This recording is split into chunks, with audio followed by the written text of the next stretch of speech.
Autism is one such condition. It is called neurodevelopmental disorder, which means early ages lo proper ga edaithe neural wiring brain lo establish avvalo, edaithe growth and development undalo adi effect avutundi villallo. కానీ ఈ లక్షణాలు ఉంటే ఇది ఖచ్చితంగా ఆటిజమే అని మనం గుర్తించడానికి కొన్ని ఇంపార్టెంట్ సిమ్టమ్స్ ఏమైనా ఉన్నాయంటే ఉంటాయండి. ఇప్పుడు ఫస్ట్ థింగ్ ఏంటంటే అన్నిటికంటే ఫస్ట్ ప్రైమరీ థింగ్, ఇప్పుడు నేను మీతో మాట్లాడుతున్నాను అంటే first I have to see at you. Correct కదా, నా ఐ కాంటాక్ట్ మీకు పే చేయాలి. అలాగే ఒక కిడ్ ఎన్విరాన్మెంట్ తోటి పీపుల్ తోటి కనెక్ట్ అయి ఉన్నాడు అని ఫస్ట్ సైన్ మనకు తెలియచెప్పేది కూడా ఆ eye contact.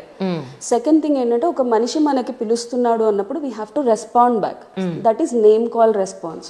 So second sign is like name call response ఉండాలి. థర్డ్ థింగ్ ఏంటి, మనం కమ్యూనికేట్ అవ్వగలగాలి. Humans are based with communication, right? మన ఇంటరాక్షన్ అంతా కమ్యూనికేషన్తో ఉంటుంది. సో ఈ కమ్యూనికేషన్ ఎఫెక్ట్ అవుతూ ఉంటుంది. ఫోర్త్ థింగ్ ఏంటంటే పర్టికులర్ స్టీరియోటైపిక్ మూమెంట్స్ అంటాం. కొంతమంది పిల్లలు హైపర్గా జంప్ చేయడం అవ్వచ్చు, హ్యాండ్ ఫ్లాపింగ్ చేయడం అవ్వచ్చు, సో విజువల్ సీకింగ్ చేసుకుంటూ ఉండడం. సో వీళ్ళు పర్టికులర్గా బాడీ మూమెంట్స్, ఫిజికల్ మూమెంట్స్, వీటిని స్టీరియోటైపిక్ మూమెంట్స్ అంటాం. సో ఇవి పర్టికులర్గా కిడ్లో కనిపిస్తున్నాయి. మనం పిలిచినప్పుడు చూడట్లేదు, ఐ కాంటాక్ట్ పే చేయట్లేదు, సోషల్లీ డిటాచ్ అయిపోతున్నారు, వాళ్ళ జోన్లో వాళ్ళు ఉంటూ ఉన్నారు, రిపిటేటివ్ బాడీ మూమెంట్స్ ఉంటున్నాయి, కమ్యూనికేషన్ ఎఫెక్ట్ అయింది అంటే ఈ primary signs are the major things that we have to pay attention.